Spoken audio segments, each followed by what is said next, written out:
All right, so one of the major things when it comes to being a credit repair business owner, it's knowing how to scale your business from zero to hero. And what that is, you need your lead generation. How are you generating leads inside your business, right? Your lead conversions. Are you converting the leads that's coming into your business?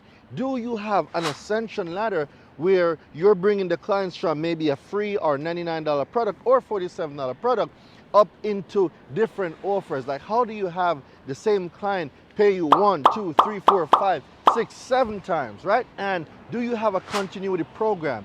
Do you have a program where you are getting sleep money every month? Sleep money is essential. And what that simply means is money that you get regardless of doing anything. So on my 5-day challenge, on the Credit Repair Business Owners 5-day challenge. So I'm doing a 5-day challenge for you, the Credit Repair Business Owner, that's gonna take you and teach you the framework of how I made several 6 figures into 7 figures in my business. So if you want to learn how to scale your credit repair business to potentially make an extra 50 to 150,000, you need to tap in to the Credit Repair Business Owners Challenge. Click the link below. It's going to be phenomenal. You deserve it. Come on, let's go.